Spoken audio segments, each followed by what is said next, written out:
जय हिंद। मैं शशिकांत शर्मा अपने चैनल पर आप लोगों का स्वागत करता हूं। आज का हमारा प्रसंग है ज्ञान। ज्ञान आखिर हमारे अंदर आती कैसे है। स्वामी जी इस संबंध में कहते हैं कि ज्ञान के लिए सबसे पहले हमें अपने ज्ञान इंद्रियों को एकाग्रचित्त करना होता है, तभी हमें पूर्ण ज्ञान आता है। हमारी ज्ञान इंद्रियां हैं आँख, कान, नाक, जीभ, त्वचा। ये पांचों ज्ञान इंद्रियों को जब हम उपयोग में लाते हैं और उन्हें पूर्ण रूप से एक ज्ञान के ऊपर लगा देते हैं तो हमें ज्ञान प्राप्त होना शुरू हो जाता है। इसके लिए हमें सबसे पहले अपने ज्ञान इंद्रियों को एकाग्र करना होता है। ज्ञान पाने में असफलता आम बात है। आप कई बार असफल होंगे, जितना ज़्यादा असफल होंगे आपका ज्ञान उतना मजबूत होगा।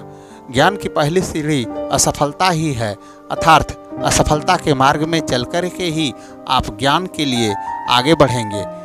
ज्ञान पाने में असफल जब आप बार बार होते हैं तो आप उसे परिणाम मान बैठते हैं और आप प्रयास करना छोड़ देते हैं। प्रयास जब आप करना छोड़ देते हैं तब आपको ज्ञान की प्राप्ति नहीं होती है और आप जिस विषय में ज्ञान प्राप्त कर रहे थे आप उसे काफ़ी भारी समझ बैठते हैं, अर्थात आप में ज्ञान की कमी हो गई उस विषय के संबंध में। यही हाल आज कुछ विद्यार्थियों का होता है।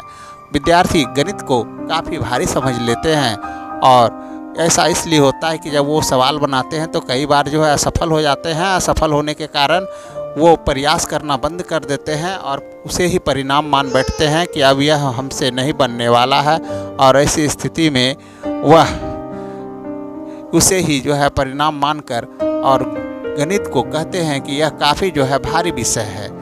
लेकिन ऐसी बात नहीं होती है।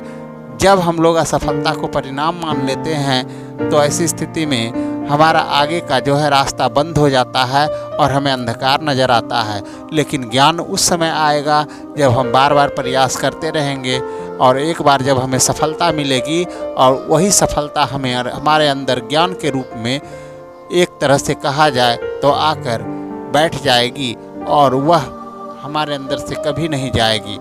इस प्रकार हम लोगों को चाहिए कि ज्ञान प्राप्त करना एक कहा जाए तो प्रयास के ऊपर निर्भर करता है।